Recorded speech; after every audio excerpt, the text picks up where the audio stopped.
Greetings, peace. Greetings.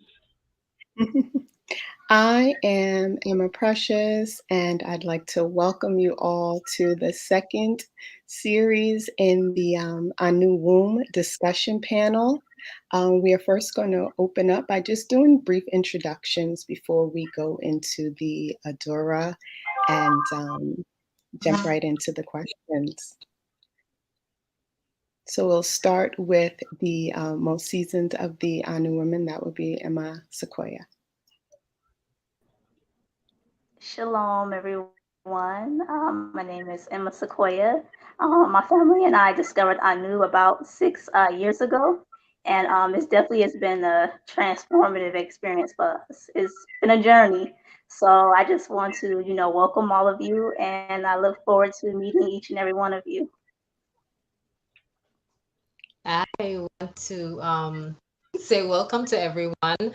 I am Sister Moksha, and I have been with ANU based on my commitment letter with ANU Wombmyn 3 years, and I am happy to be here. Discovered ANU through my own exploration, but at the same time understanding that there's that balance that's necessary, and so I'm here, and I'm glad to say that ANU is that foundation and offers that culture for me.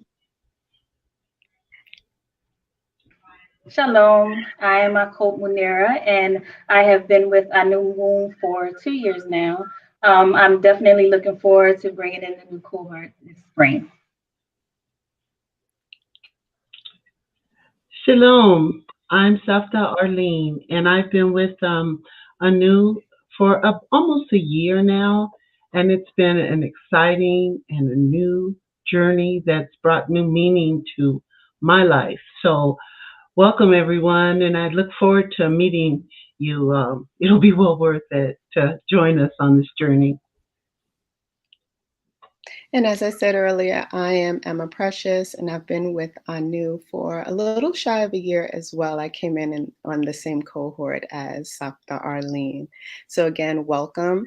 What we're going to do is we're going to start with an Adora, and I'll be reading that Adora from the Grasping the Root of Divine Power. It'll be Adora number 2.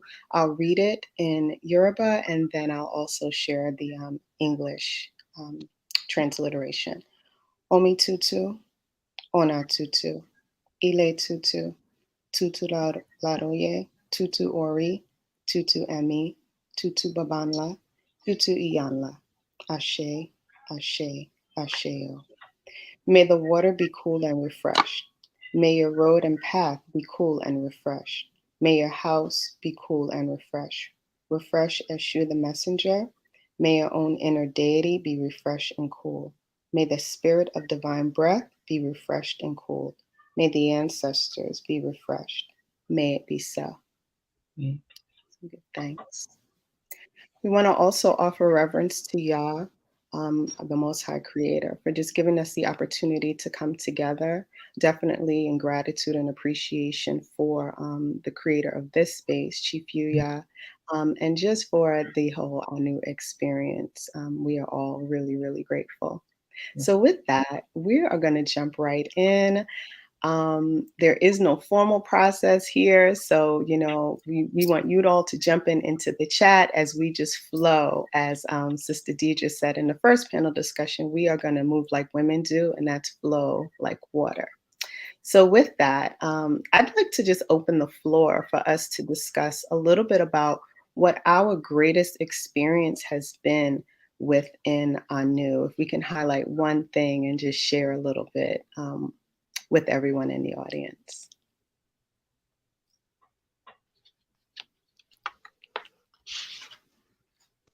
So I really have to say that one of the most treasured experiences for me in terms of just thinking about the fact that women are culture creators and maintain culture, and we're doers. I have to cite the ANU Wombmyn retreat. That was one of the exciting experiences because there was just this all of these women and their energies coming together and skills to create and manifest. But at the helm of all of this, creative energy was the direction of Chief Yuya, and to watch women coming together in that experience and bringing on, pooling all of their skills and talents, and just getting to meet each other after the orientation process and being able to be face to face with each other. It was a beautiful thing to experience and to behold. And that for me, that's the one thing I will always share and touch on. There are many other experiences, but that one I hold dear to me. Give thanks. Emma Sequoia, it looked like you were jumping in there.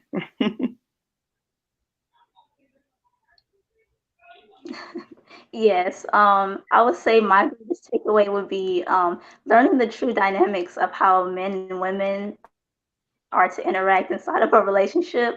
I've experienced a lot of growth, and healing, just learning that, just learning how to function within my divine role as a woman. So I would say that is my greatest takeaway. We don't learn that, growing up.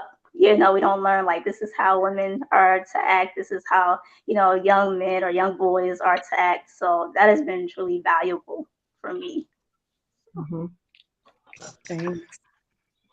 I've really enjoyed the sisterhood that I was very I never been in a sisterhood such as this, um, and learning to trust the sisters and be open and open up and be vulnerable to be able to see the things through their eyes that I couldn't see through my own concerning myself, um, and just learning more about who I am as a woman. And, everything has changed so much from my life experiences and then coming into a new.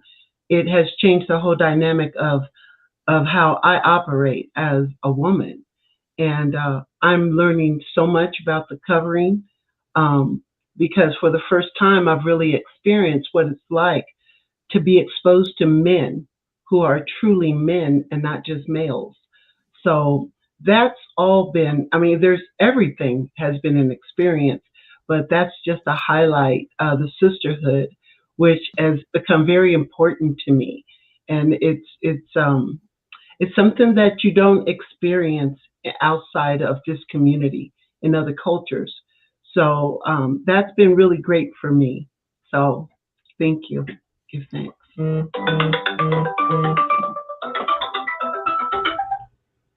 Sister Manera. Yes, so my experience with ANU, it has been total destruction. I have been destroyed. And what I mean by that is the person that I came in has been completely broken down, and I've been brought up to as a true woman. Um, One of the, an experience, Sister Masha talked about the retreat, but I want to talk about the orientation process. And, through orientation, we were all required to read the 14 Keys by Chief Yuya. And the 14 Keys is a combination of the 7 principles of Kwanzaa, known as the Nguzo Saba, and the 7 principles of Ma'at. So I'm like, okay, I'm familiar with Kwanzaa. This should be easy. I can get through this. This is nothing, right? Wrong. Well, Chief's writing is so dense, and so I'm reading. I read it a couple times, and it just wasn't sticking. I could pick up a couple of things, but I just wasn't getting it. I um, I got the Kindle version, and so it's like, okay, I can have it on hand, so I can use it when I'm traveling or whatever. And I picked up a little more, but I just wasn't there, right? So then I got the Audible. So I can listen to it while I'm riding to work. If I'm on a plane, I can listen to it. I'm going to get this. This is going to sink in. I'm trying all these different methods, and it just wasn't happening the way that I thought it should happen from reading a book. It's like, how hard could it be? I know what words mean, what words are, right? So it wasn't until I actually became an ANU woman and actually had the opportunity to apply the principles that all of them began to resonate with me. ANU is a ministry of service, and we are doers. And it is within the doing that we receive our wisdom. Mhm. Yeah, I think that's really powerful. For me, all that you shared so far. For me, I would definitely say the idea of community or the reality of community. I think outside of Anu, there is the idea of or hope for community. But here I found just that. And the experience of shared communal experience with my sisters, as well as the brothers in Anu, has really been edifying Mhm. and in many ways showed me and it continues to show me pieces of myself that I have to say, okay, so that's something to dig more thoroughly into. So when Sister Manira mentioned the destruction, right, it's that reformation process, which you'll hear a lot about if you do sign up and you are accepted into Anu. You will experience reformation through the orientation process and every day, even thereafter. Um, I think something that a lot of the sisters touched on is this idea of this being a working ministry. And I know Chief Yuya actually he popped in on YouTube a few evenings ago and spoke about, what the expectation should be coming into this experience. This is not a gimme, gimme, gimme community, right? Um, this is where we pour into one another and we share from our full cups as we receive, as the men receive from Yah and we receive from our brothers and from Yah, we give back. And so I think that those are some powerful takeaways from my experience thus far. Yeah. Yes. Does anyone want to jump in and share anything else? Or looks like we have some comments in the chat. No? Okay. So we're going to move to the next question. Um, so we spoke a little bit about our experience. And so being that we are some of the women of Anu, I wanted us to delve into the expectations. What are the expectations of an Anu woman?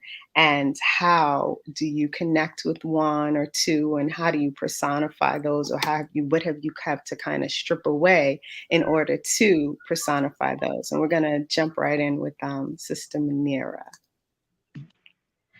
So, yes, definitely. We are expected to personify those attributes of an Anu woman. And just to name a few from the Anu way, a woman is studious, industrious, she's submissive, emotionally mature, capable, and filled with the spirit of the most highest God.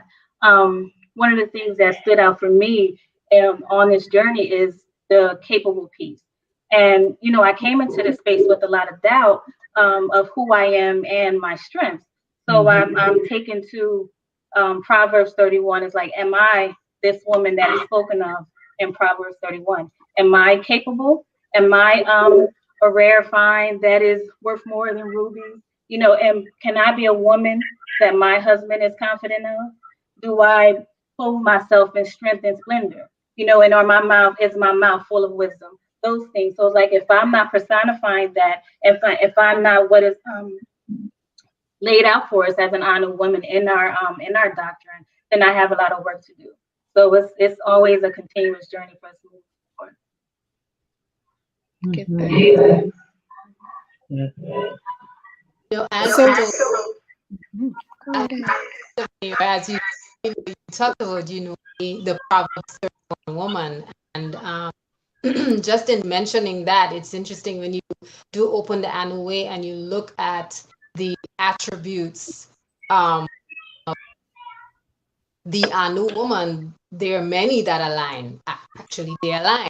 And what I hold dear to me is the actual attribute being attuned, right? Being attuned to the needs of the community specifically. And there's so many others that connect right back to that particular attribute, because if you talk about receptivity, you can't talk about being attuned to the needs of the community without speaking about being submissive. That's right. And receptivity, those are two that are important to being attuned. And I always think about the idea of being humble, right? Humility is necessary because if I'm grounded and I'm connected to the earth, then I can be attuned to everyone's needs. And so that's really important because it helps us to be responsive, right? For me, it helps me to be responsive to the needs of others. And it also helps me to be expressive of what I need as well. So that way, going back to your mention of reciprocity, Ima Precious, that way there is that flow, right? That give and take that's necessary for us to be attuned. So And you know, when you think about being attuned to the needs of your community, you first have to understand, right, what your role is, and then how it connects to everything within that community, what defines it. Um, yeah. That's really good stuff. Good stuff going on here. Before we move forward, I wanted to just touch on something in the chat. Naya says she thanked uh, Sister Manera for her share regarding the three versions of the 14 keys, and actually said that that information was reassuring. What I want to tell you, Naya, is when Sister Manera, who was actually one of the moderators during this last panel, when she shared that she had every version of the 14 keys, I actually felt so much better in my spirit because I too had attempted to read it independent of joining ANU. mm, And I think I shared with my sisters that it was almost like reading the, not it was almost, y'all, it was like reading the Bible. I fell asleep every time. I mean, I was committed. I had my notebook, but it wasn't because it was boring. It was because it was so full, right? And filling. And what we know is that when truth is being given, oftentimes it's almost like we can't even take it, right? It's like when you're sitting in the dark and the light comes on, it's almost like, wait, what's happening?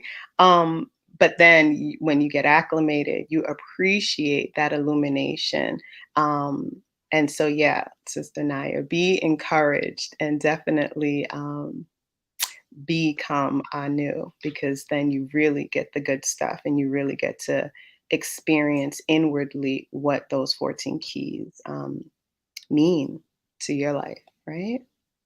So with that, we are talking about the qualities of the ANU woman. So Safta Arlene, would you like to share? Um, of course, again, when I came into the new way, being older, I thought I knew a lot about what it was to be a woman, only to come in and find out how much I did not know. And but it was very refreshing to now finally know the things that I did not about, because I always wanted to be that Proverbs 31 woman also. But it doesn't really give you the breakdown.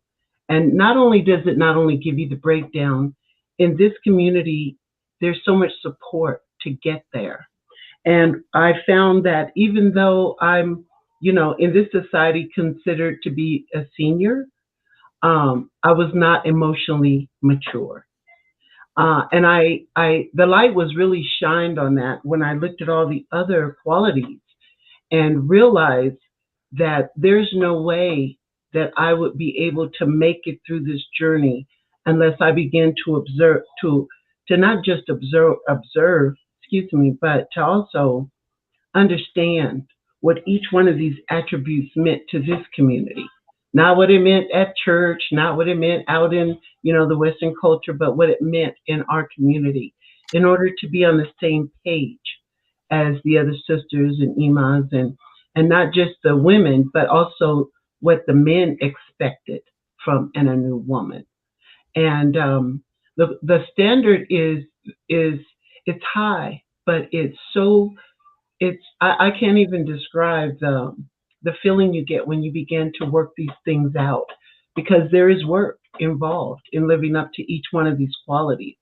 But I remember Chief saying one time, he said, yeah, women walk around wanting all these these high quality men, but we come to the table with nothing to offer, but maybe good looks and whatever the society says that is valuable.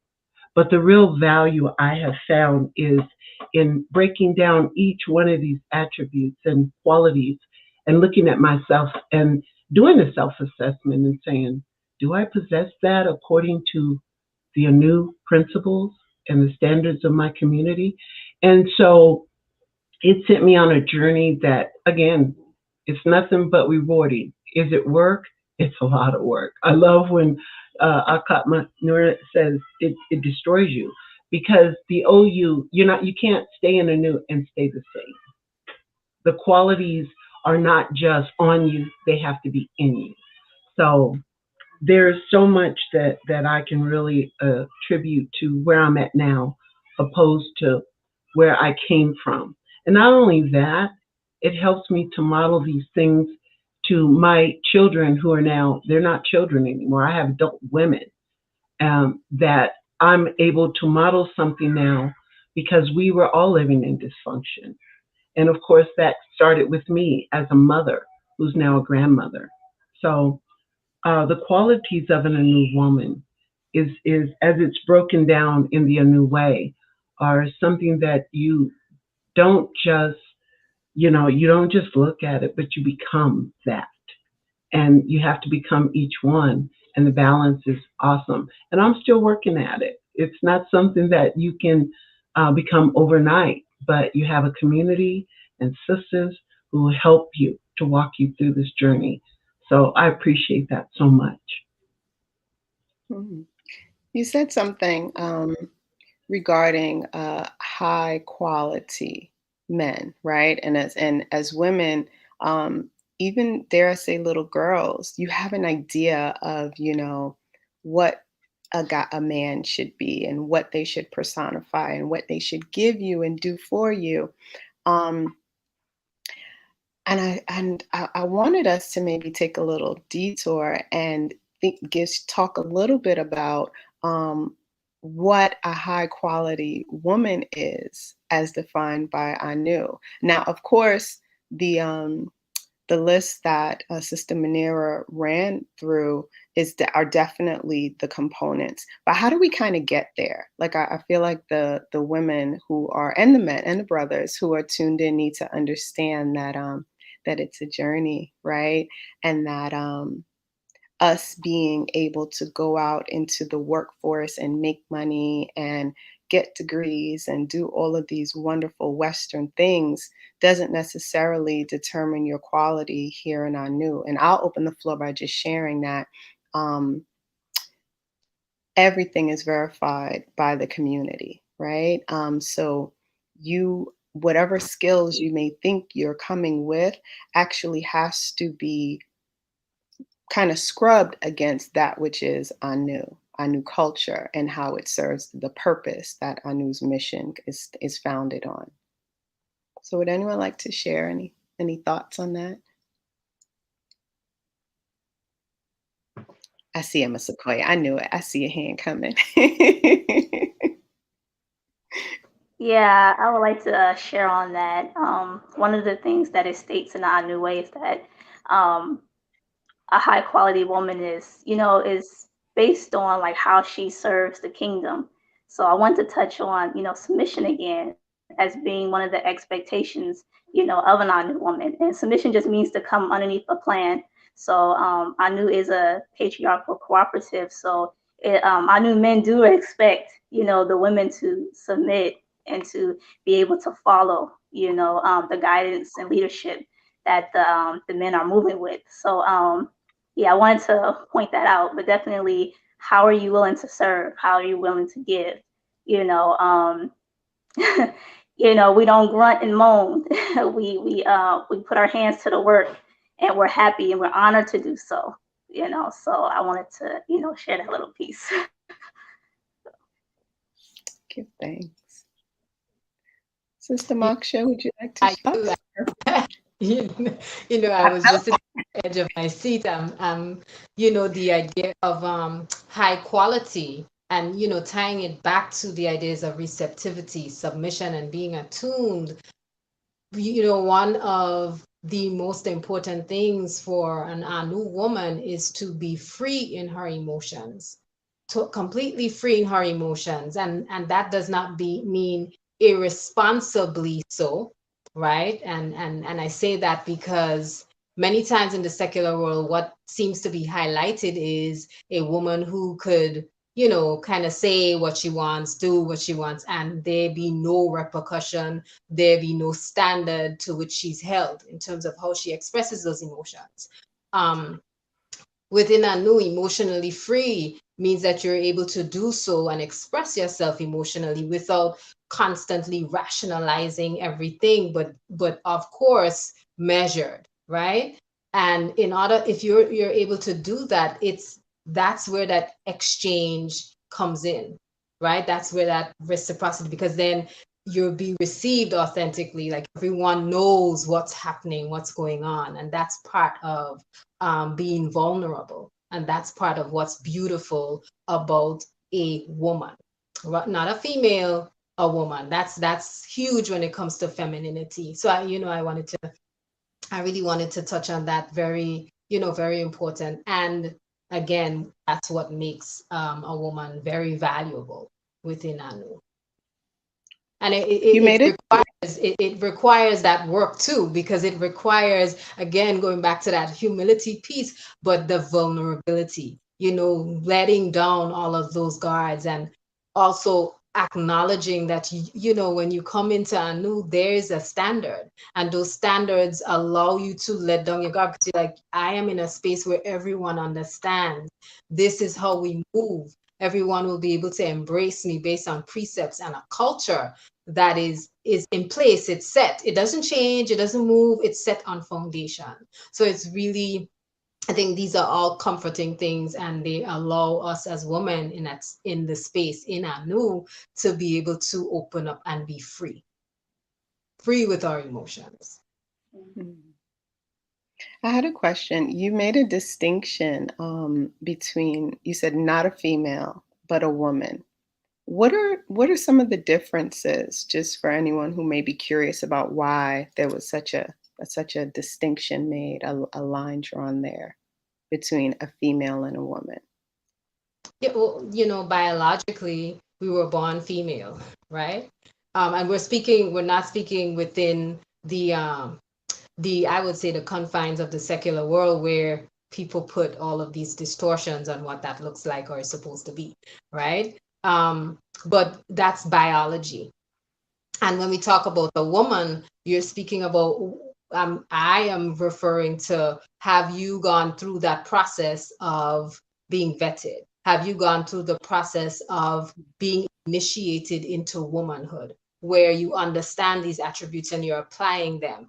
Maybe someone taught you, maybe an older sister showed you how to be receptive, submissive. These are attributes that are attributes of a woman. And a female is, just again, biologically so. She may not be able to manifest those attributes. She may not be able to even understand why submission is necessary, why being receptiveness is necessary, and may fight those things, right? May fight those expectations, but being open, being free, as Ima Sequoia also said, knowing that you have certain tasks and charges, and you're not being disgruntled about it, you're not grumbling, you're not fussing, but you're holding on to those charges and you're taking them on, fully understanding your role within the space. I think being a woman can be so many things, and can be there's so many things that we can use to identify a woman, and not just a woman, but an ANU woman. I still think that there's still a difference and a distinction when we say ANU. Thank you for clarifying that. I would definitely. I think the vetting piece is really important. That there is something that we are striving towards, right? And that's where the idea of just walking with an authentic desire for honest feedback and expansion from your community becomes key, because in that, in coming with your authentic self, not coming with the expectation of just receiving, but really bringing forth what you believe are your gifts and talents, or trusting that the community is going to call on you. Maybe perhaps some of us don't feel comfortable being on camera live on YouTube, right? But this is what the community calls for. It calls for us to step outside of our comfort zone. And while some of us may even appear comfortable, we're probably not even being upfront and on camera, right? I know I'm not. As much as I smile and can chit chat, it's kind of like, oh, every time. But you know, we've spoken about stepping forward and also emotional maturity. So emotional immaturity would say, well, I don't want to do it. Well, as both Emma Sequoia and Sister Maksha spoke to, you can grunt and complain, right? But no, that's not what we're going to do. So instead, you step up and you step in and you fulfill the mission as it's put in front of you. Because the reality is, if this is the charge, then you're equipped with what you need to do it. Even if it means that you are stumbling, but I got my sisters here, right? And then we have our brothers, and then we have the ANU way, and then we have Chief, and yeah. And so in that, we're all provisions are already made. So yeah. This is good. Would anyone like to jump in and share anything else regarding the experience or what it means to personify the qualities of an ANU woman? I just wanted to add that obedience and loyalty is important. You know, you talked about leaning on our brothers and sisters, but that alliance, we have to have trust in one another so that I know that I can be accountable for you, you are accountable for me. Also, remembering our hierarchy model. You know, there's we go down to our men, then it's the women and the children. You know what I mean? And just having faith that when we are being led by our mates, that we are they are leading us on a righteous path. And so you don't want to come with be gruntled or having back talk or anything. Just have loyalty and know that we have all been vetted. We've all gone through the process of becoming that man or that woman. You know what I mean? So, and we know before we even get to the mating process that we go through that strenuous journey of becoming who we are before we are properly prepared to be mated. So it's just having obedience to the plan, obedience to our purpose, and staying and remaining loyal to Hmm. it. Obedience. She's the O word. Oh, I have a feedback. So let's get into the idea of obedience a little bit deeper. We dig in. I wanna like dig down into it. Um, don't laugh at me. Um, so to be obedient, and then earlier I know Emma Sequoia spoke to and defined the idea of submission. Um, what would we identify as the power of being a submissive slash obedient woman within our new culture? I'll definitely say that while this may seem antithetical to what the Western world would speak to, for me, I found a freedom in being obedient and submissive. It's almost like, not almost like, it is exactly like a levity. It's like you walk through the world. I'm gonna speak for me. I felt like I was walking through the world with a backpack with rocks in it. And yes, it was fine that I had to pick up these rocks and chuck them in my backpack. I thought, but I didn't realize how weighed down I actually was until I became receptive and open to the idea of coming under, number one, the mission of ANU, right? And then the ANU way came out, and then there were all of these expectations laid out for us all. And then there were these required qualities. And I was told exactly what I was expected to be, or what a woman, not necessarily me, because I could have just been a female, right? Or a woman and not an ANU woman, but what an ANU woman is expected to personify. Um, and then the challenge was, well, what do I do with this backpack, right? Um, Through trusting the experience, it's like you get to take that off and really revel in what it is to be, what it could even mean to be a woman, to be fluid like water, to be emotionally free, which means you don't repress your feelings, you don't have ridiculous outbursts, but you're not repressed. You're able to emote appropriately and for it to be received and accepted. So I know that was a mouthful. I guess I had a lot to say about obedience and submission, but I see everybody's finger. Why don't we just come off of mute? So I don't know. I am woman, hear me roar. Nah, man.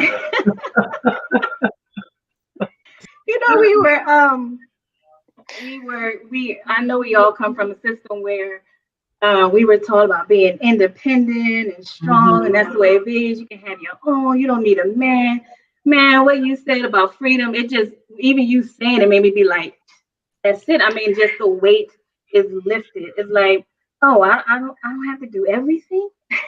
You know what I'm saying? Like, we can split some of the stuff. I don't have to be the man and a woman.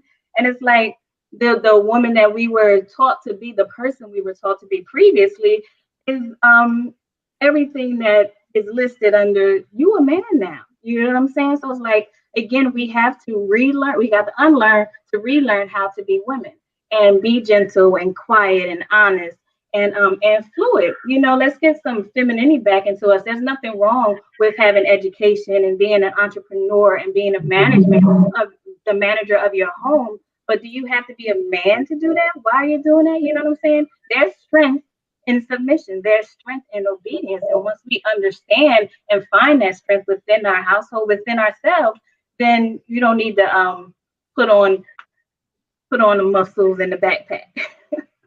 That's right. And for me, coming from a place where I went into the military when women were just being accepted into the Marine Corps in a different type of way, because before I went in, women only could go into certain fields, certain duties they could do. There were other job opportunities that women could not come into in the Marine Corps. So by the time I went in, they were opening up all fields. And one of the fields where I knew when I got out I could make the most money was being a heavy equipment operator. And so I wanted to learn all that, because my goal was, once I got out, I wanted to be able to make money, to have it for myself. Because at the time, we could talk about during the 70s when, they were giving a lot of, especially women of color, were getting opportunities that we didn't get before. And they were, I didn't see the demise of the family by them exalting women in jobs that they wouldn't even give our melanated brothers.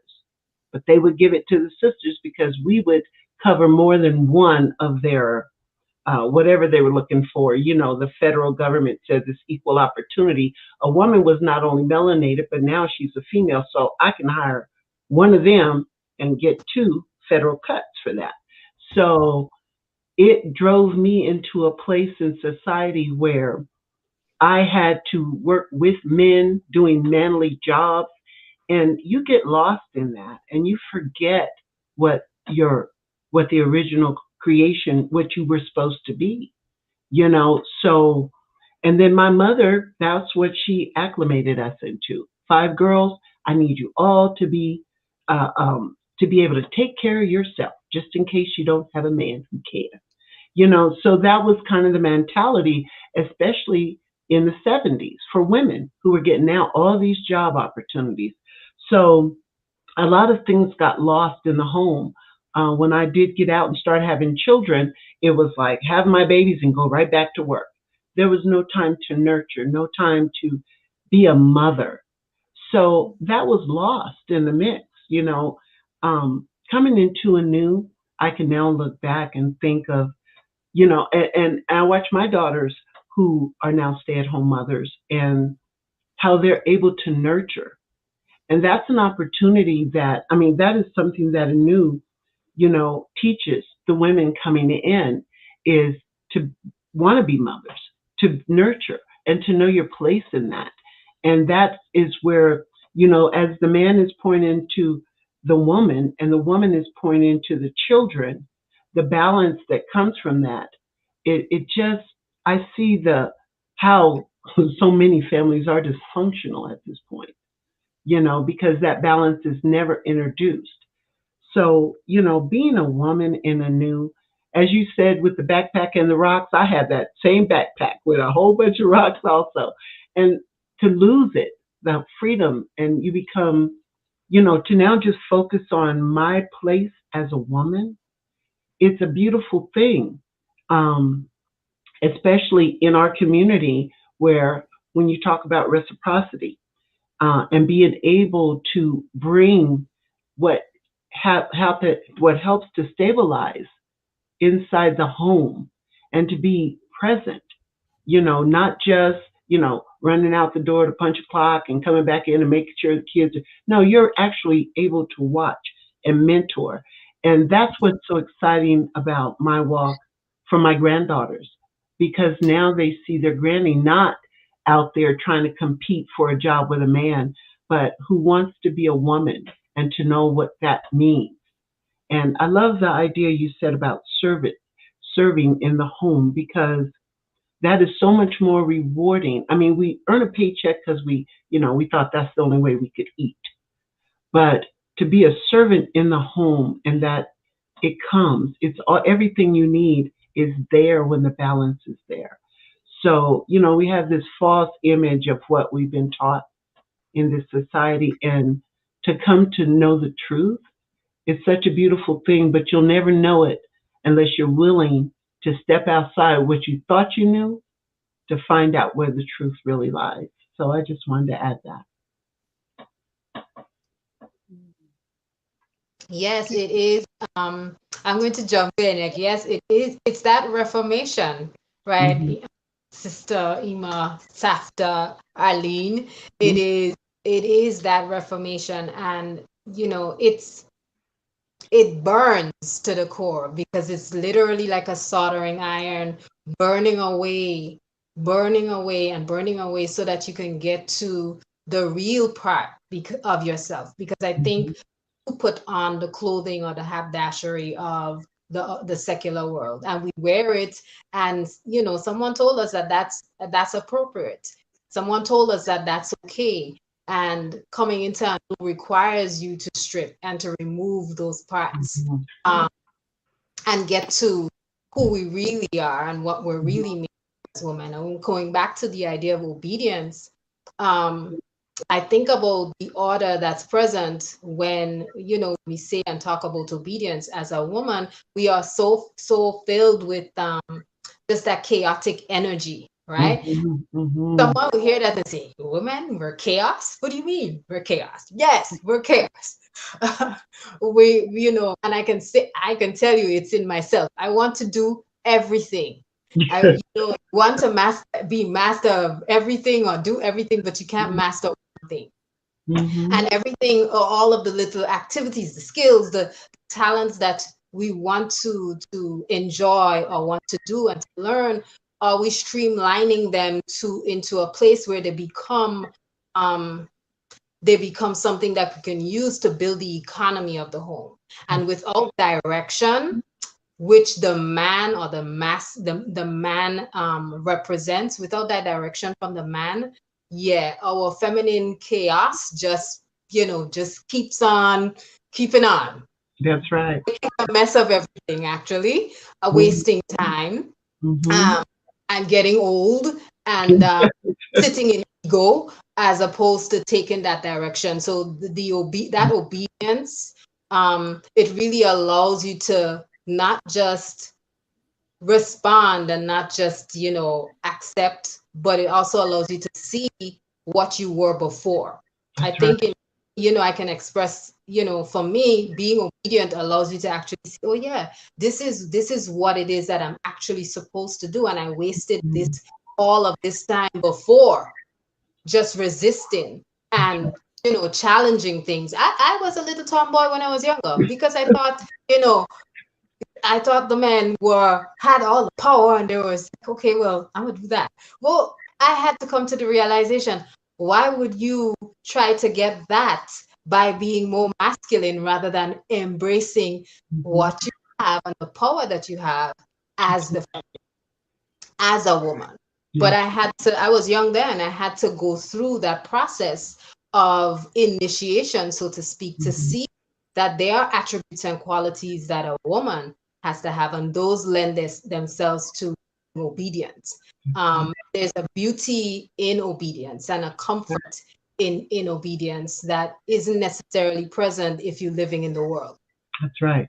And there's you may have friends who will look down on you. I'm just going to be open and share that there are people who are going to look down on you for saying, yes, I'm submissive. Yes, I am obedient to whether it's my master, my mate, my covering, and to ANU. And they're going to question, but what gives us strength, at least what gives me strength, is that there's a culture and a standard that I know is definitely like I am aligning with, and it strengthens me. And the more I do it, the more I really see who I am, like the truth of who I am. And I can remove all of those old clothings and be myself. So I think I went all the way around to talk about obedience, but there's just so much. You said obedience took me back to the 14 keys and order and humility. So there's just so much. There's so much. And I think Sister Deidre put in the chat, obedience is better than sacrifice.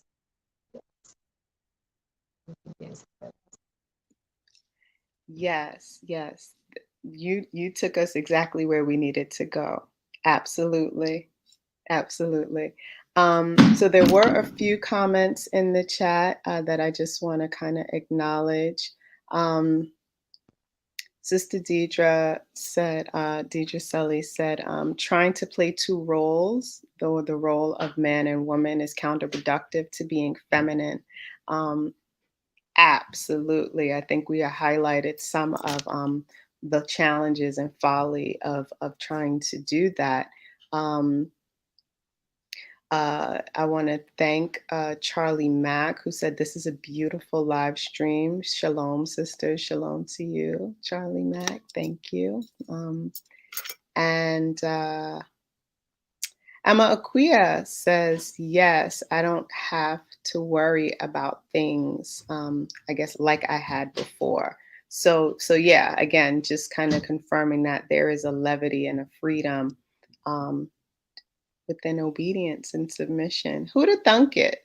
And you said something, Sister Moksha. I say that a lot. You said something, but we all like inspire thought in one another. That's another awesome part about being around a bunch of powerful folks who are always thinking and pondering and digging deep, deep into things.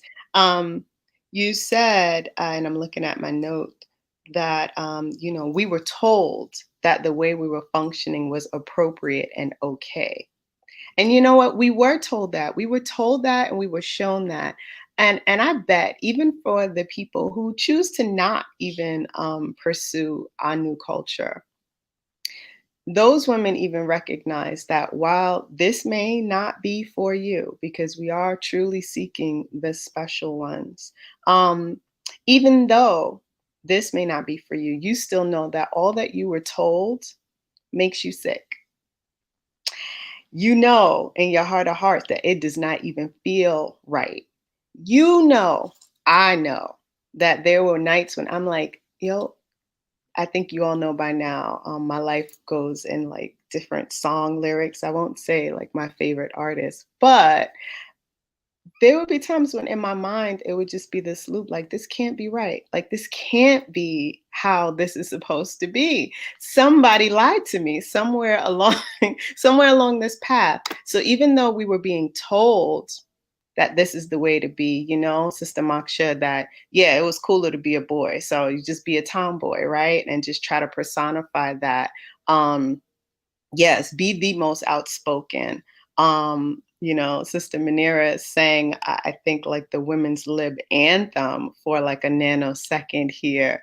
And it all just takes us to a plan. And Safta Arlene, I think you touched on something really, really integral to just speak to the systemic breakdown of the homestead.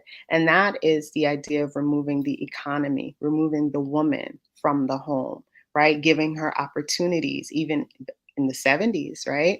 Giving her opportunities that her mate would actually not even be able to get, right? To pull her from the home so that preschool becomes the priority, that, you get your children into the hands of those that will rear them in the ways they want them to be reared, so that they can be told even earlier to pursue those more masculine traits, even though they really should be able to be in the awesomeness that is themselves as a little girl or a little boy, for that matter.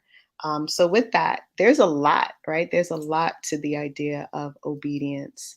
Um, so it looks like we have a few other comments, and then we can kind of see where the conversation takes us. Sister Kashia said, there truly is beauty in operating within the divine realm of womanhood. Absolutely. And then Maxine, Sister Shamanique, says, there will be people that look down on you when you are not submissive as well. So you might as well be obedient. So yeah, that's true. That's true. It's kind of you, depending on which side you're coming from. So with that, does anyone else want to jump in on the awesomeness of submission and obedience discussion? Yes, I would like to touch on obedience. Obedience is so important, and it's a word that kind of make people afraid too. Like, oh, I gotta follow rules. It's like, yes, and I knew you have to follow rules. You can't come in and do whatever you want to do. It's like, no, we do things a certain way. We have culture. So sometimes, people, in the secular world break a lot of rules. If you eat a certain way, you're going to get sick, because we are governed by universal law. So if you don't follow them, there are certain consequences. So, and I knew we do follow laws because we realize, these are things that will produce, the healthiest person, emotionally, physically, spiritually, and all those different aspects. So, just think before you come into ANU, just think like, okay, there's going to be, we follow things a certain way. And so, get used to the word obedience, get used to the word submission, receptivity, and just be ready to, be open, be open, get ready to, reform and be uncomfortable because, change can be uncomfortable. And so, yeah, this is not for the weak-hearted, so we are all, striving to perfect ourselves, or we're all, on a journey of perfecting, and that requires, commitment and dedication, and changing, of character, things that you may be used to, you may have to, change something. So just be open is what I would like to say. Just be open to the experience and the process, and what ANU has to offer, and also be willing to give, of course, be willing to give and share, you know. So that is a form of obedience as well, reciprocity. So Give thanks. that's all I want to share. That was a lot. That was good. Yeah. Yeah. To obey, right? Like you said, it takes people's minds to interesting places. I know we've said quite a few words that I think could take, particularly females' minds to interesting places. Master, I heard used, um, uh, which was connected to a mate or covering, obedience, submission. I think we even touched on the fact that a woman is quiet, right? So I'm smiling saying all of this because I think on the surface, one would say, what?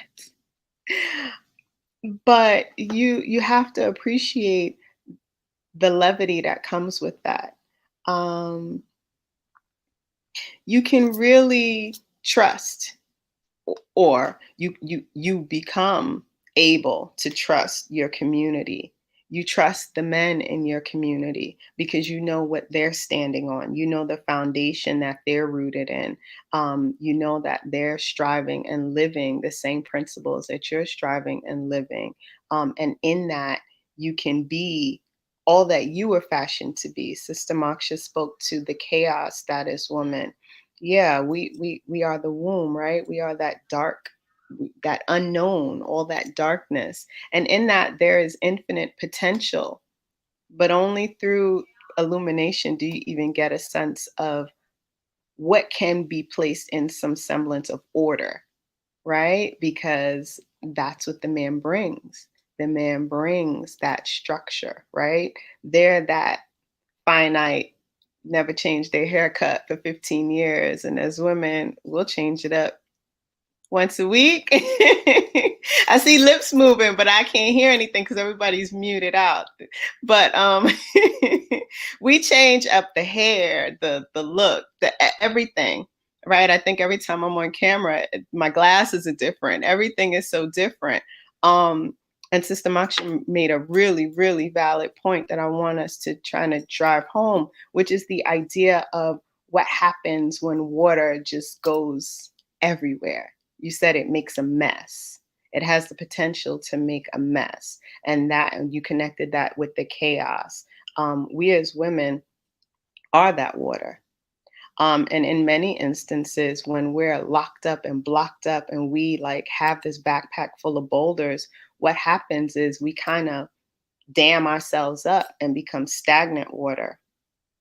And we know what that smells like, looks like, feels like.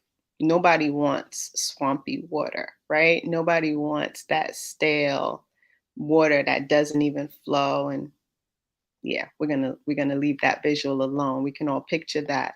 Um, but on the other side, when water is able to kind of move freely with the appropriate boundaries, what a beautiful sight!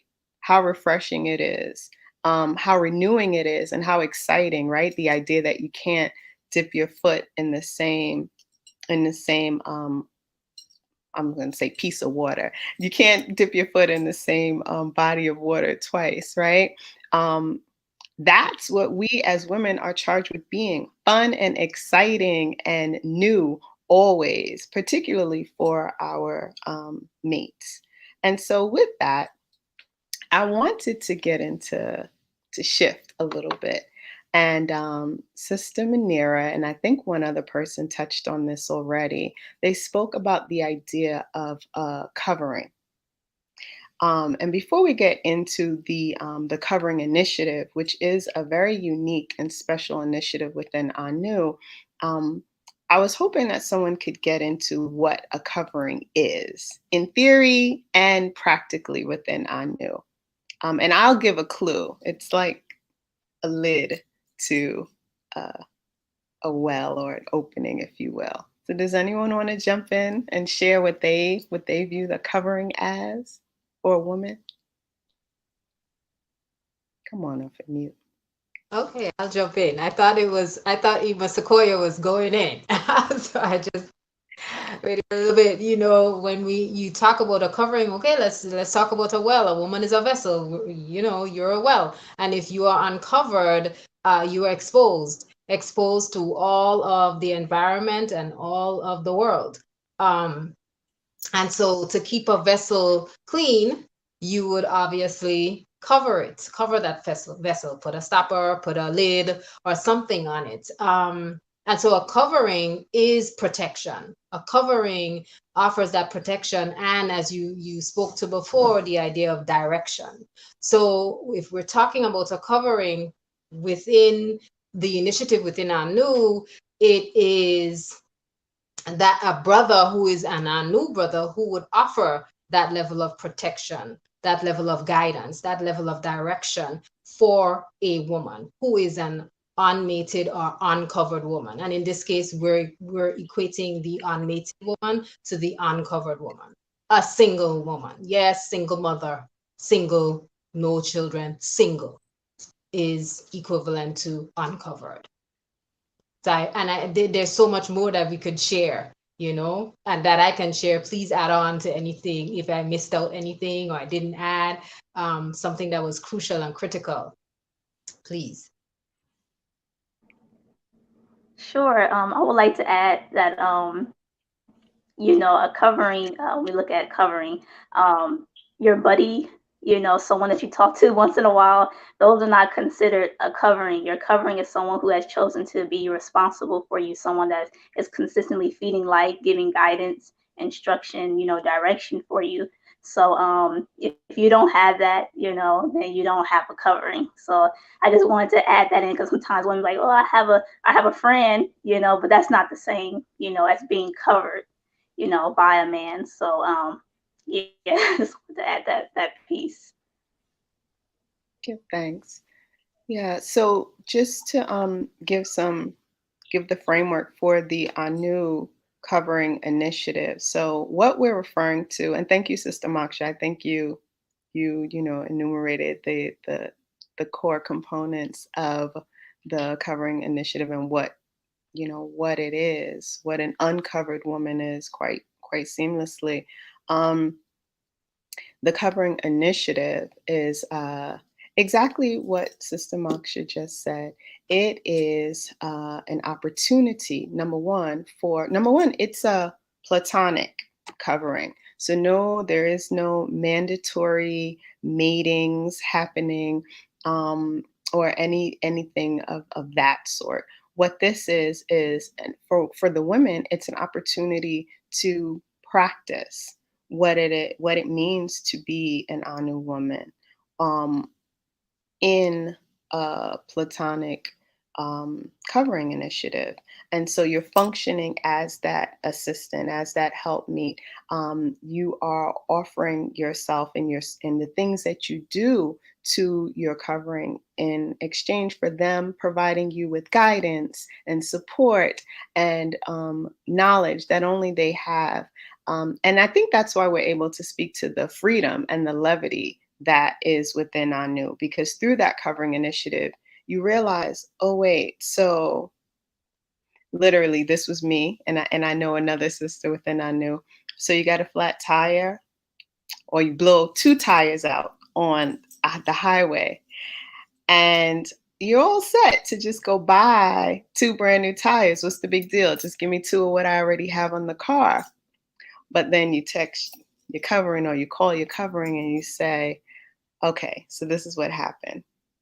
And you literally are walked through, research the tire, make sure this happens, make sure that happens. Matter of fact, let me speak to the people at the tire shop.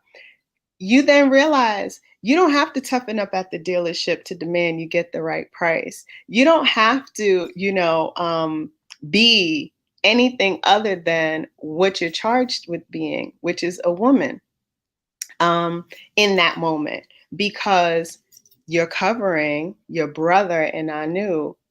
He's got you.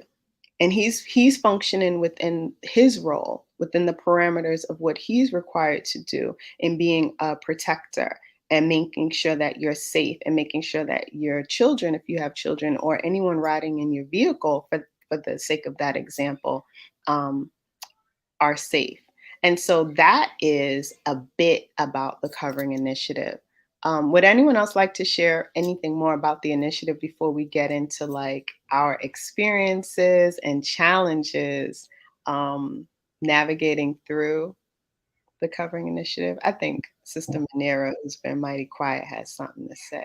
That's on my my gut's telling me. Well, no, I was really just wanted to touch on the experiences with the cover initiative. For me, it's just been again preparation and protection. You guys have covered it, but it is an opportunity for me to adjust my any behavior flaws, anything that's going on in my personality that I need to fix so that I can be properly mated. It is an opportunity for me to dispel any ideologies that I may have had from other relationships or things that I've learned in the Western culture about what is a healthy and purposeful relationship. You know, is to protect me from myself, protect me from making bad decisions. I'm under the direct guidance of an ANU man, again, who has been vetted through our culture and through our community. So I'm under the direct guidance, and he is there to assist and protect me. Again, Sister Moksha, she mentioned the word chaos.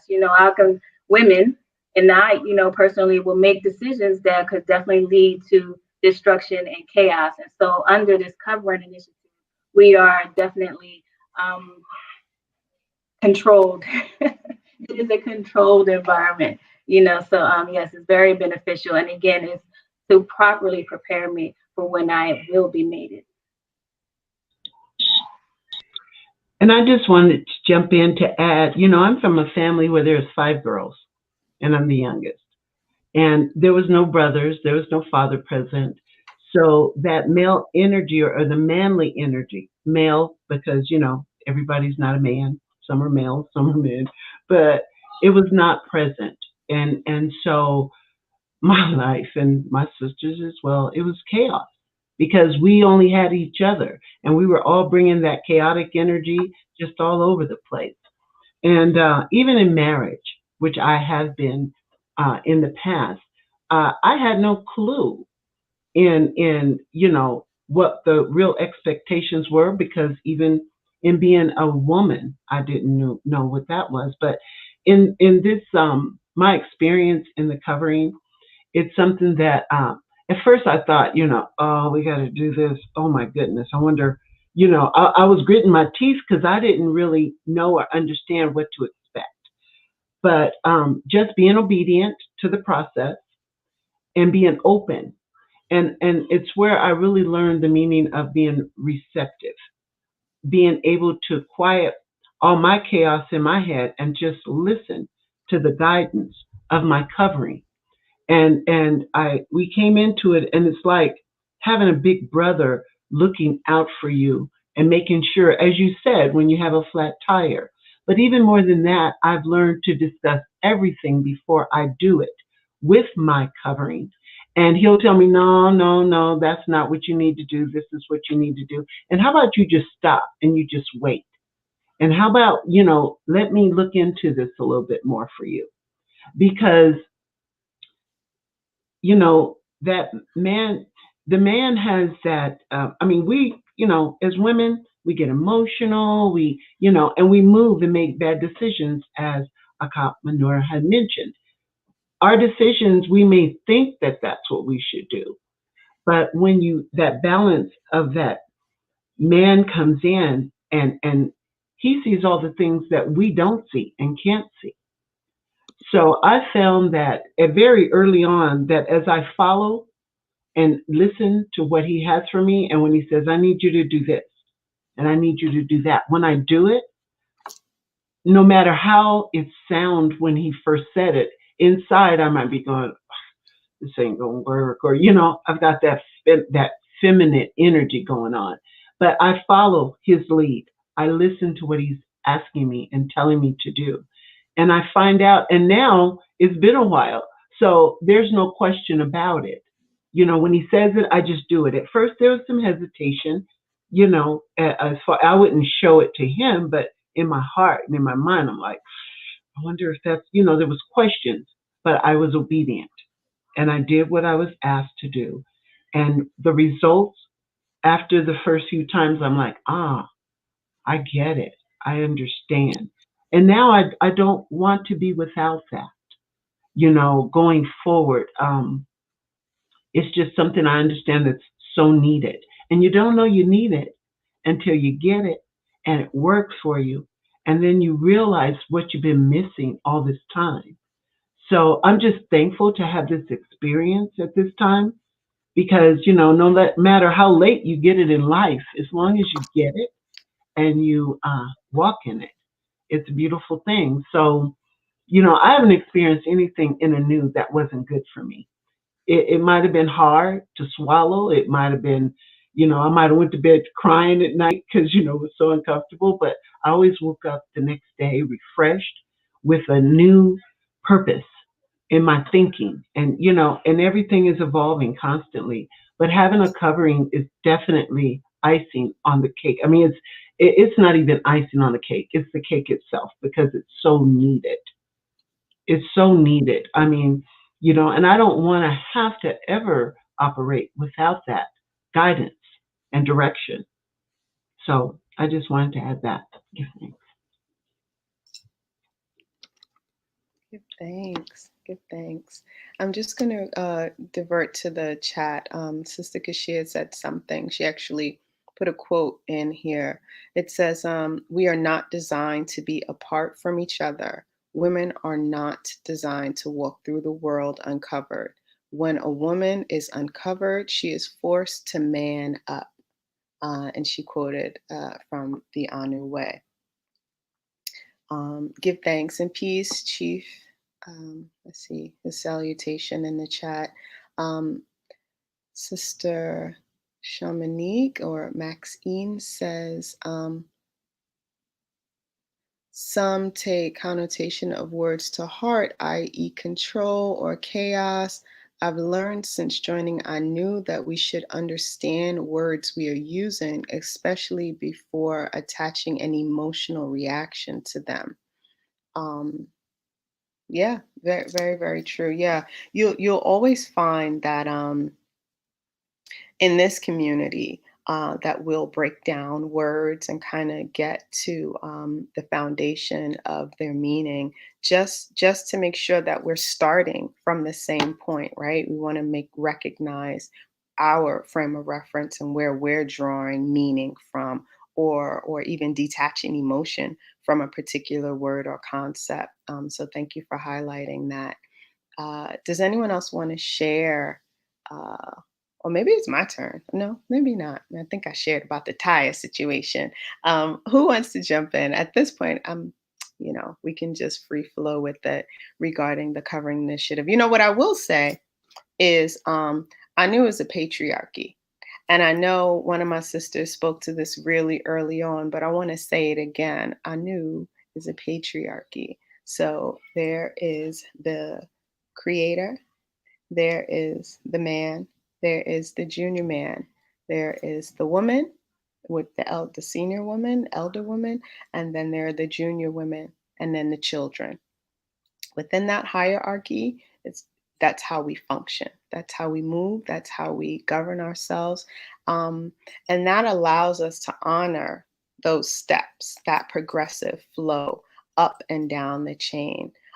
With that, the covering initiative um, is a recognition of that patriarchy that is ANU. There is no covering initiative without the obedience and submission and receptivity and all of the awesome qualities that we've spoken about this evening.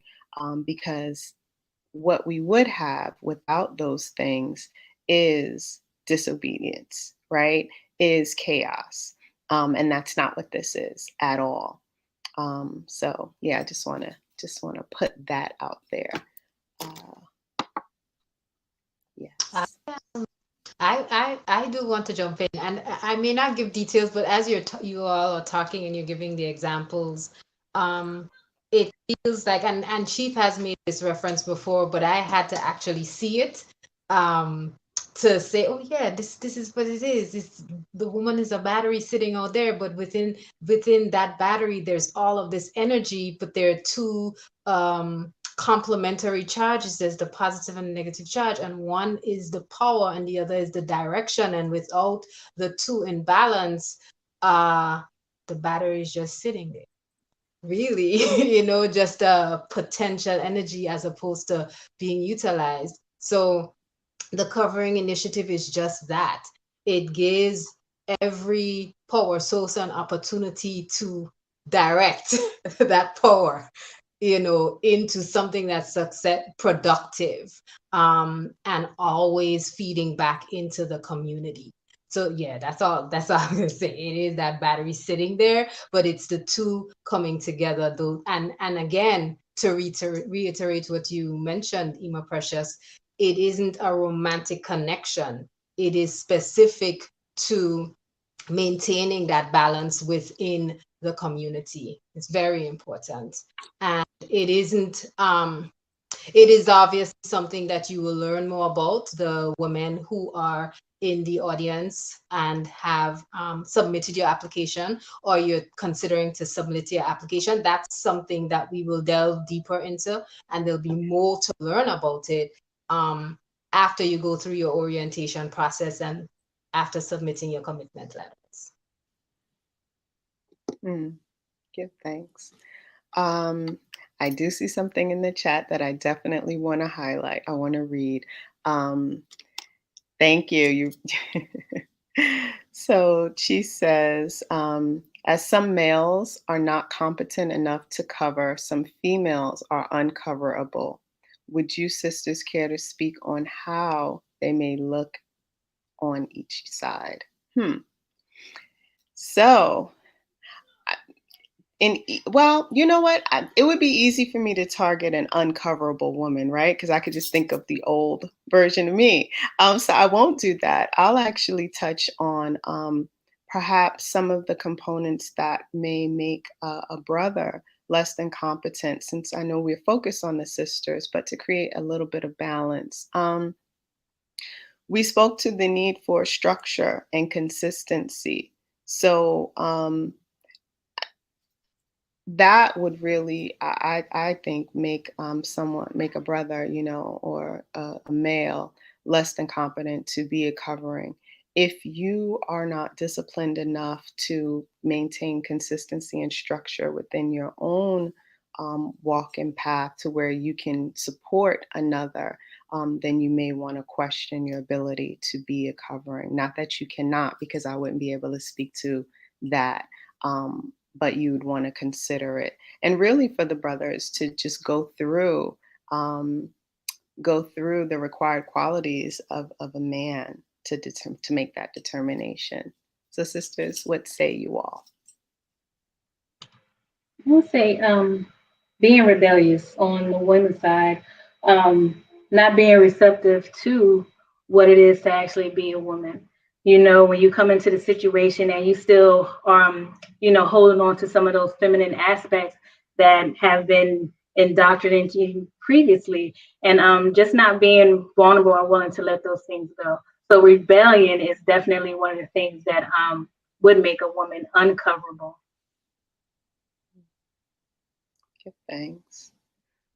Emma Arlene? Safta Arlene?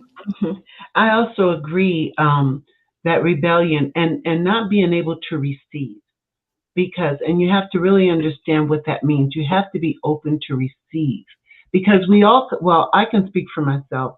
I came in not knowing a lot of things, but had I not been willing to receive instruction and to really, when I say receive, I'm not talking about just hear what somebody's telling you. But when you receive it on the inside, it changes you. It should change you if you really receive it, because now you're getting something you didn't have before. And if you're unable to receive, and even to think about what it's like to submit, because there are some that want to just be argumentative and they want to go back and forth. When I received my covering, I didn't know him very well, but I had to trust the process that came through ANU, that he was an ANU man. So what he was bringing to me, I didn't have to know, I didn't have to understand. I had to first be obedient. And if you're not willing to come in and understand and trust the community, you're not going to be able to receive or submit. So, when you want change and you're coming uh, into a community and you really believe and have faith in what that community is about, then you have to come in with an open mind. And that's been a real topic here tonight about obedience and trust it. So if you're not willing to do that, if you come in thinking you bring in something and you got something more to offer, no, you have no clue. I know I had no clue what all I was going to receive when I came in, but I trust what I was coming into, and I was receptive to the information. Because if you're not, then nobody wants to cover you if you just coming in being argumentative and rebellious and I got this, I already know, and you think you're going to teach a man something, then yeah, I don't know how you're going to be covered. So I just wanted to offer that. Give thanks. And you said receive, but I also, and I see, go on and unmute, Emma Sequoia. It's receive and release, because we Yeah. have to let go Yeah. of so much. You have Yeah. to, yes, before you can even get a little bit, you gotta let go of so much. Emma Sequoia. Yeah, you all spoke on a lot of things that I was going to say as well, but I would just add for the males, if they don't have a plan, or if they don't have like guidance to give, if a sister needs help and she asks for help, but that man is not able to give her, any instructions or light, then I would say that he would be not competent. For the females, if she is not willing to, if she's not capable, if she's not willing to help, she just want to do her own thing, she's not interested in helping that man fulfill his mission and his vision, then I would say she's uncoverable. Or if she just doesn't want to do the basic, she doesn't want to be a helpmeet, she doesn't want to be soft and submissive, like all the things that we stated as the attributes of an ANU woman. She doesn't want to, follow or become those things, that it would be difficult to cover a woman, a female like that. So that's what I would say. Give thanks. And I think also, go ahead. Yes. Oh, no. Okay. I know. I just wanted to say, I wanted to add, I noticed Deidre Sully mentioned that there should be a mission and vision in place. But I really wanted to speak to the idea of an uncoverable woman. If a woman comes in with feminist ideals that continue to sit at the core of how she functions, that will be equivalent to uncoverable. I am not a man though, so I don't wield the powers of a man. So I may not be able to convert that system, but I am sure no one wants to have to deal with that battle, right?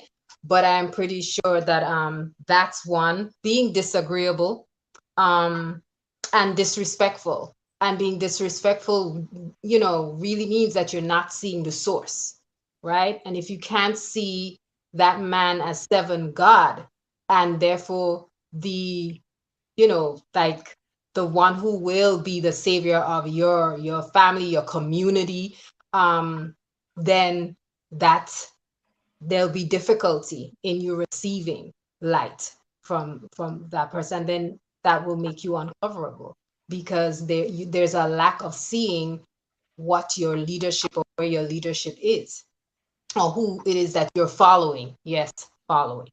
Who you're expected to follow. Yes, expected to follow. Yes. It all ties back to the ideas of and the attributes that are important to what it means to be an ANU woman.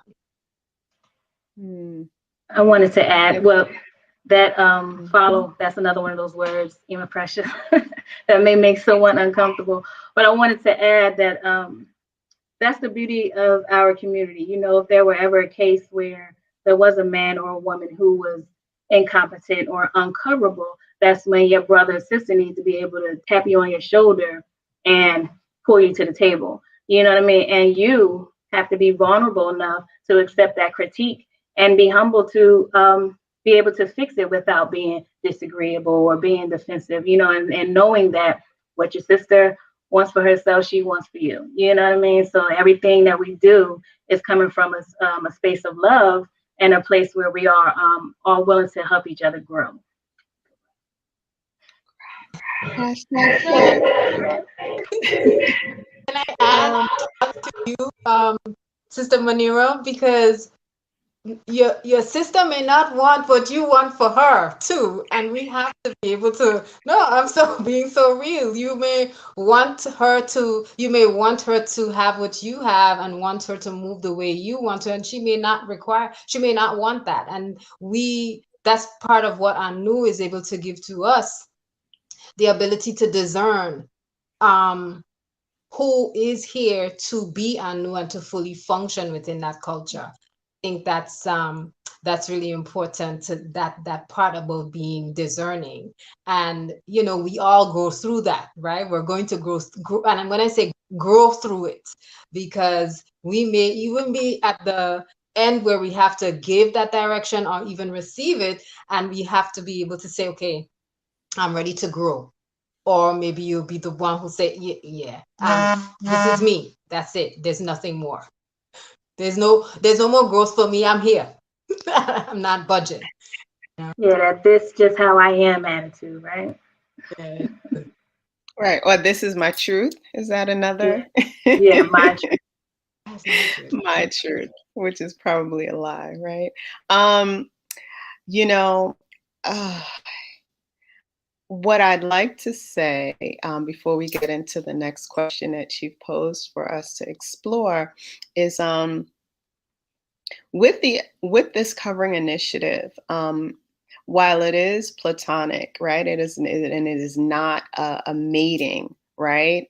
There is no arranged or required connection, amorous connection that comes out of this. It is taken very seriously and it is required.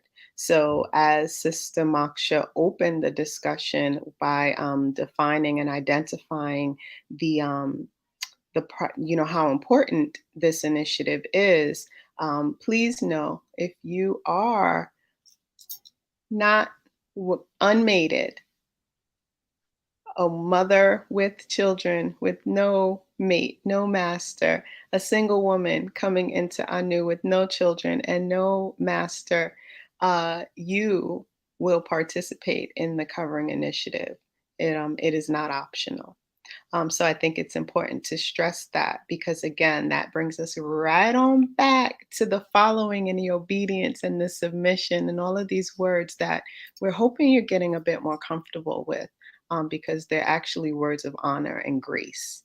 And with that, we're gonna get back to the questions here. So Chief says, sisters, since going through the ANU process, do you feel more or less attractive in any way? Why and to whom? Come on, who's going first? Let's see who gets to the button first. All right. So, I'll go. Oh, go ahead. as I said in the beginning, this has been total destruction. So you're looking at a destructive. What do you call it when they building up, when they tear down the whole build? There you go, demolition site.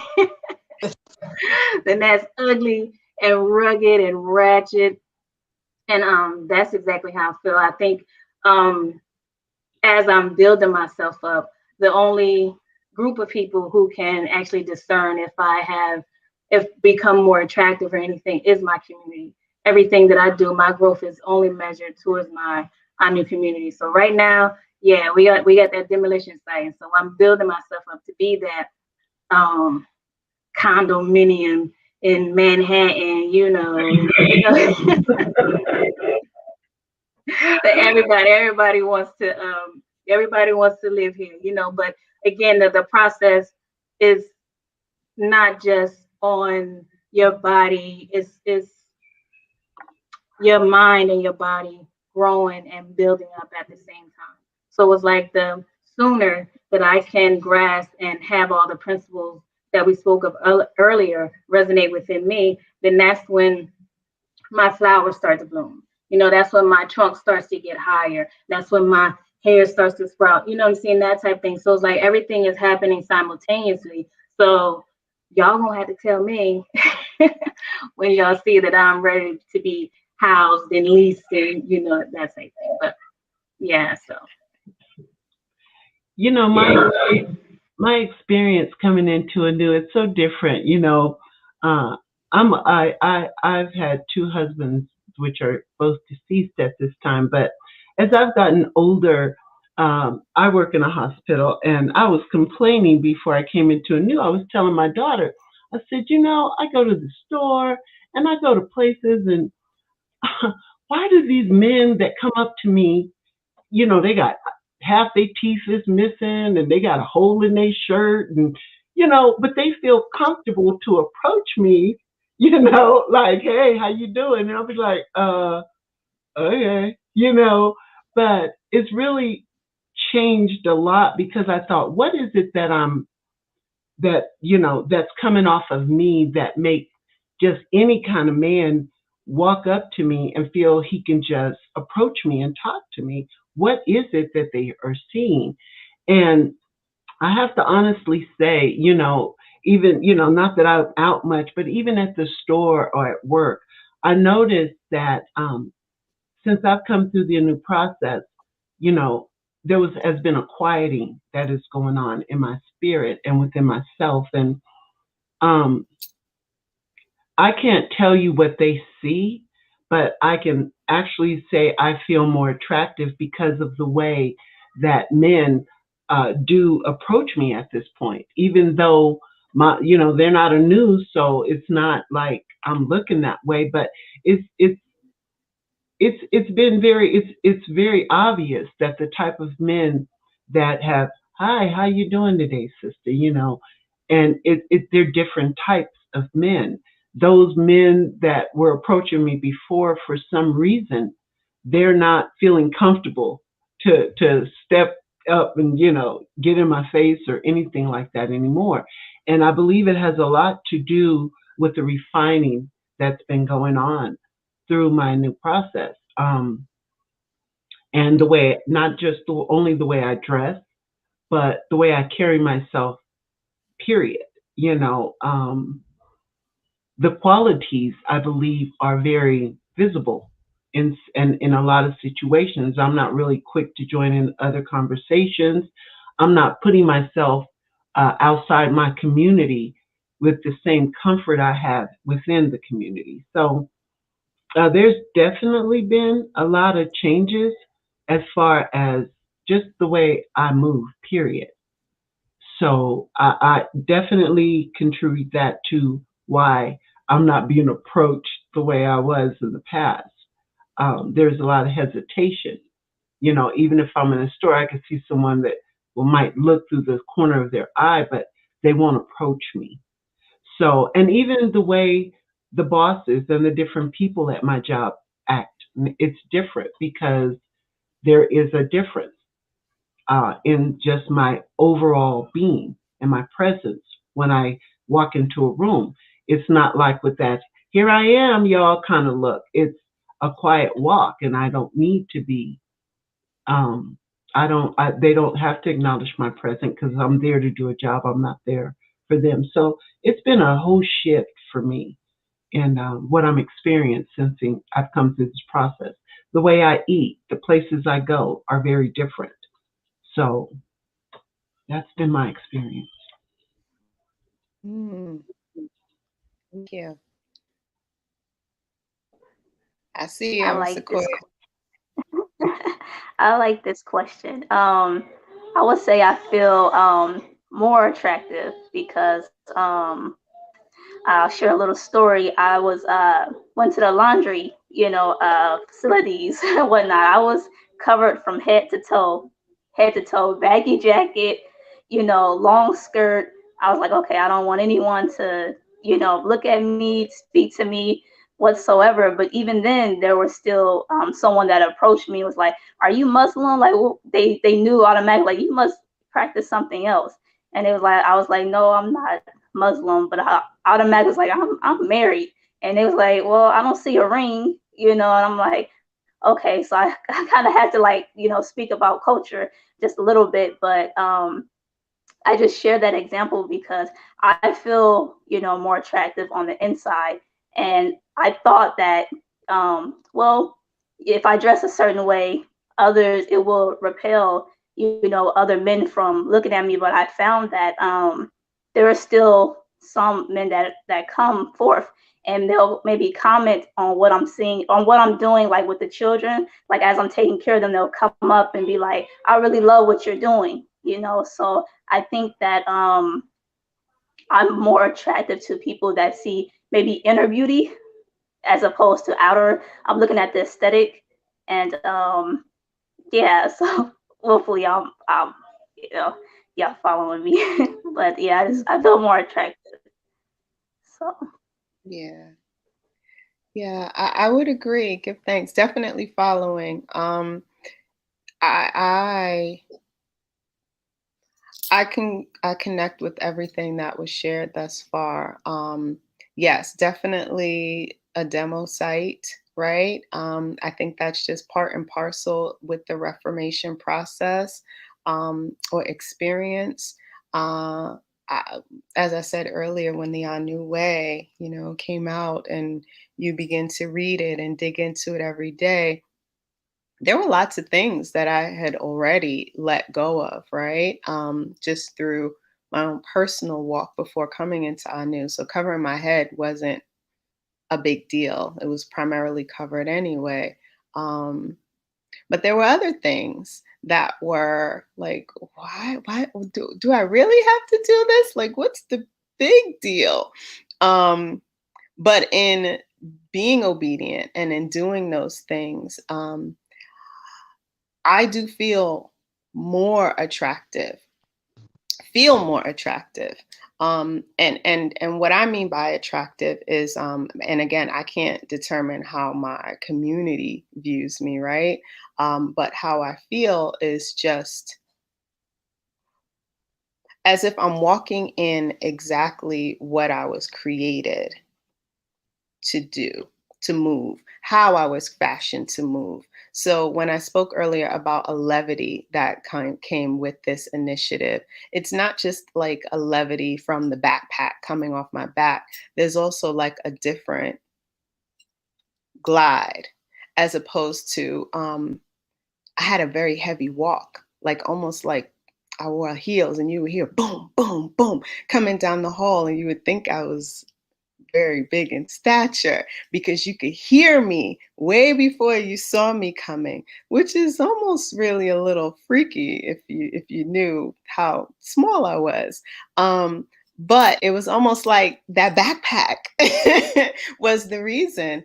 And so the attractiveness that I feel is actually just coming from being open and allowing light to come in, right? To kind of reflect, kind of to show all of what makes me what I'm designed to be, and bringing that forward. Um, yeah. And to whom? So to whom? So I don't think any of us touched on that latter portion of the question. Most importantly, I want to only be attractive to those within ANU, right? So it doesn't even matter if anyone else finds me attractive. The priority is that I am attractive to those who actually are my A-likes and who recognize me authentically, for all that I bring to my community. So yes, Sister Moksha. Yes, I definitely, yes. I agree. Everything that y'all are saying, I don't even know what else to add. There's one thing I wanted to say. I do that feeling of being attractive after coming through, or going through, because it's a continuous journey. The process of the ANU process is that it pushes us to and charges us and challenges us to be studious, and all of the attributes that we spoke about. It pushes us to be these things, not just and embody them. And in doing so, I feel more attracted to the creator. Like there's this phrase that always runs across my mind: may the words of my mouth and the meditation of my heart be acceptable in your sight, all the time. And so if that's indeed true, then the more I become feminine and the more I embody that, the more I am attractive. And yes, you're right, Emma Precious, that attractiveness is only important if I'm attractive to Anu. It really is. Because that's the standard and the culture that I'm functioning within and living by. And so then if I am able to measure up to those standards, then that's what matters. That's what matters most. But that Anu process has also brought me closer to feeling attractive in the sight of, yeah, and always working to make sure that it's a perfection, always working to make sure that yes, what I do and what I say and how I move is acceptable. And I also want to just make a distinction that the attractiveness that that I imagine most that we're all referring to isn't necessarily to the Anu brothers, right? Because when I think of, as you were speaking, Sister Moksha, and you spoke about being attractive to the creator, it also reminded me that I want to know that I'm attractive to my sisters as a fellow sister, right? That I'm not perceived as someone that is a turnoff by my actions, my words, the way, how we communicate. That's important because being sisterly is one of the required qualities, right, of being an Anu woman. So for those listening who may wonder, well, why was that sort of question posed? It's important that we look at the words in the question, right?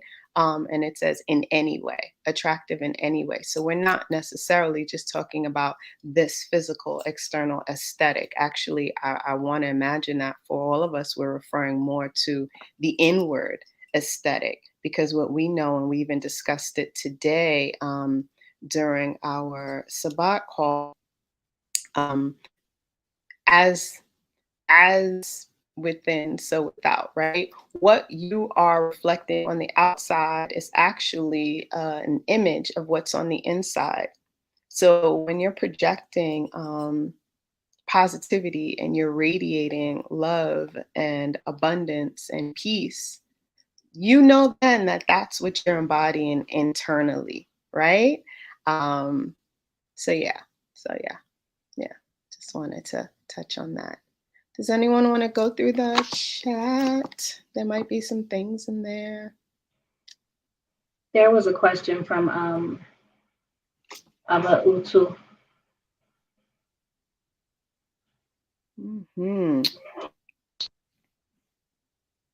Can you all speak to how the qualities of Anu women facilitate their own ability to be secure, like from outside encroachment? I think Emma Sequoia gave a really good example. Um, I'll just and I'll tack on to it as well, by being obedient, not choosing, by being obedient to being covered appropriately uh, outside of Anu, ensuring that my hair is covered, ensuring that I'm dressed in a modest fashion, are some of the qualities that facilitate my security. I think another one that was touched on by the sisters in the first panel discussion is, honoring not placing myself in unsafe environments. So not just traipsing through the street all hours of the night because I need to get something from the store that I could have otherwise gotten earlier in the day, are some examples personally that that I honor. Yes, I definitely agree, and I wanted to pull directly from the Anu Way in the section on presentation. And it says, we are clothed in our culture, and our wear reveals the tribute we give to our civilization. So that right there, what I'm just saying is our culture. And if we are, again, obedient to our culture and how we are to move in the world, then that's definitely going to be a part of our security. The qualities, again, being submissive to our covering initiative and learning and listening and following those guidelines that we are, how we are directed to move. Again, those things keep us secure. So everything that we have in place, everything that we have been learning thus far are the things that have been preventing us from being approached from outsiders that may want to bring danger or harm to us within ourselves. Mm-hmm. Thanks. All right, so I have to read this one. MGC Randy says, I can vouch that Emma Sequoia is more internally attractive since we came into ANU. So that is okay. So you're gonna unmute and tell us what I just read, who that's from. I appreciate that. I feel to mention I am mated, so that is my consort. So he is saying that I'm definitely more attractive since taking on the qualities of an ANU woman. So yeah.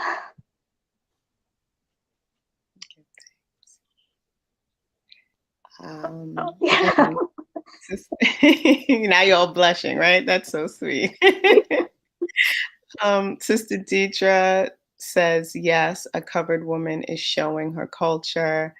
Baba Utsu confirmed that, yeah, we touched on an answered that question thoroughly. And Sister Deidre also says, internal always projects to the external. Yes, so what's inside is what's coming out. With that, is there anything else? One, are there any other questions from the chat that, if you have any other questions, please feel free to place them in the chat. We're at an hour and 46 minutes. So, just let us know. Yeah, sisters, do you all want to share any last words, guidance, feedback, anything, insights? I was just thinking back to when we were talking about people's reluctance to change. So what's insanity, right? That's when you're doing the same thing over and over again and expecting a different result, right?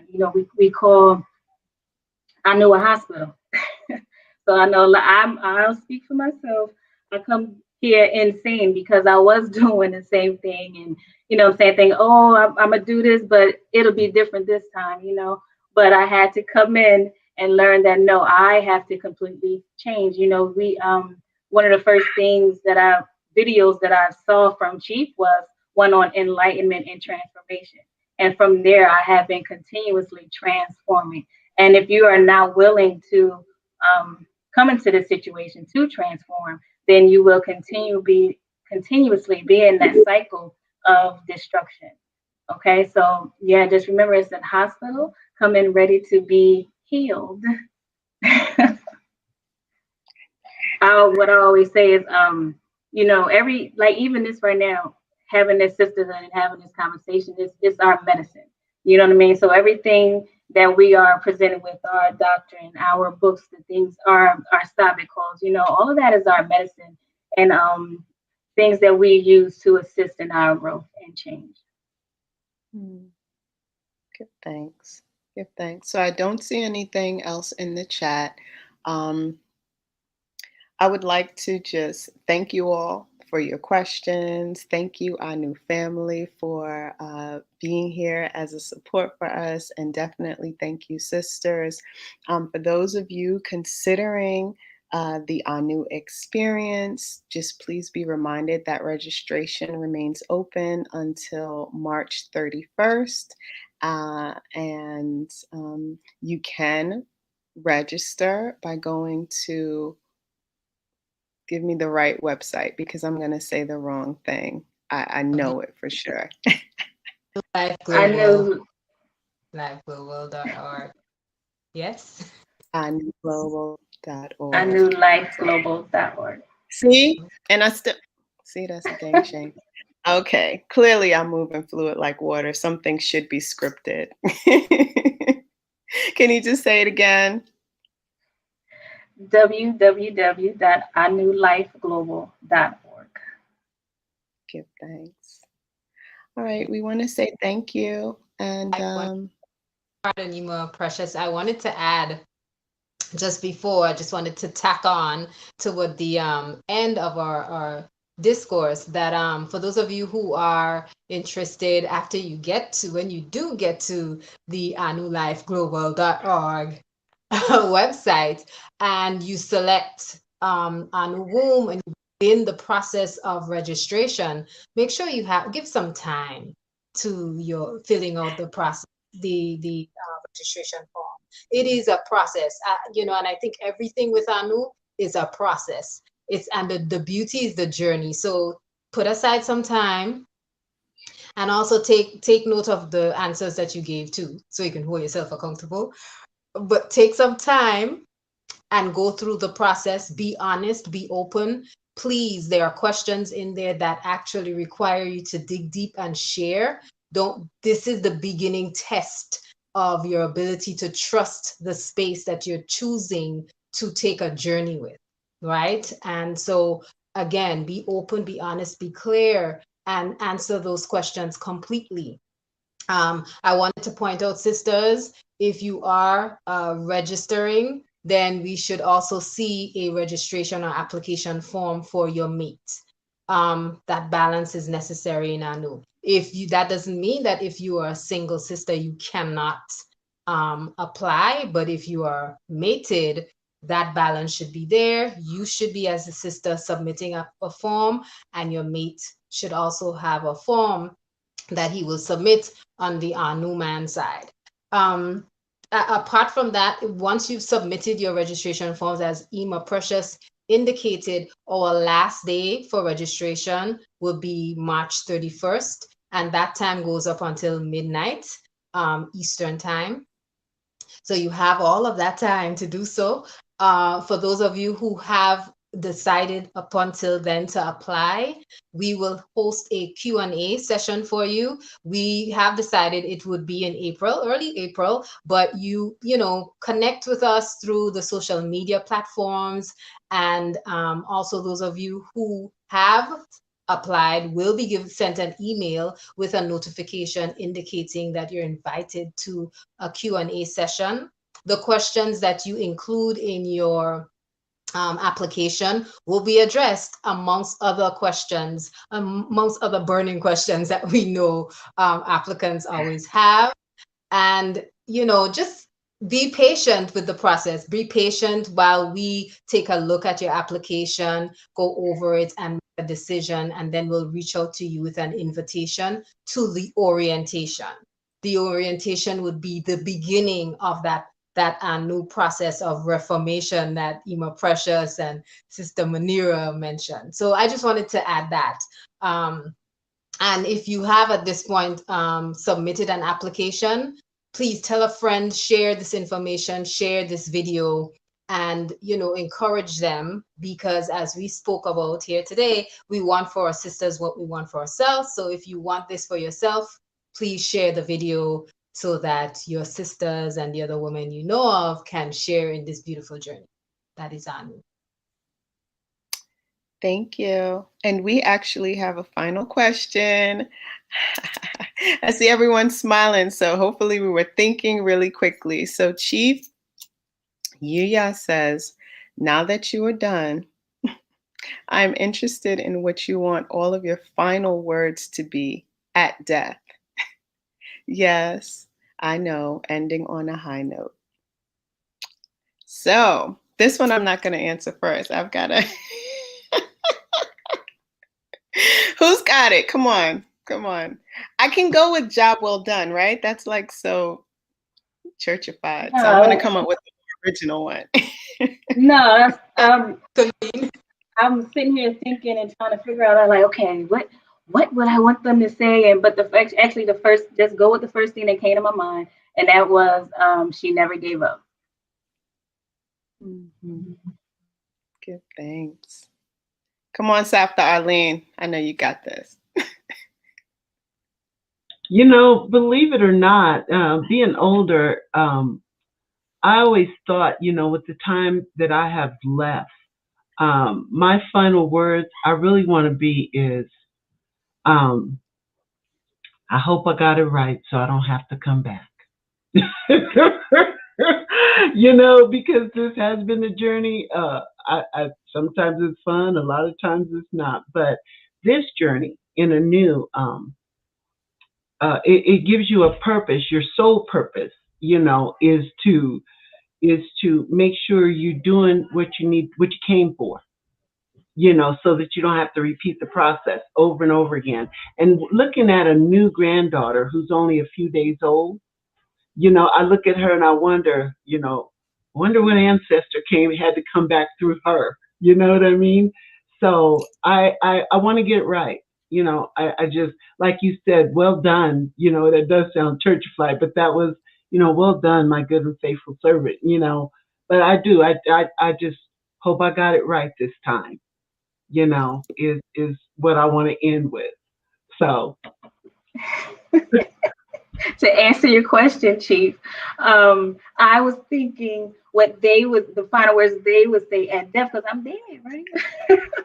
She never gave up. That's what they, okay, I say, I never gave up. I don't know. Again, I would like to think about it, but that was just the first thing that came oh my goodness. Lord, it be. Come on, my sister Moksha, what you got? I'm stalling here. Uh-oh. Is she frozen? Is she stalling by pretending to be frozen? No. Okay. I think so.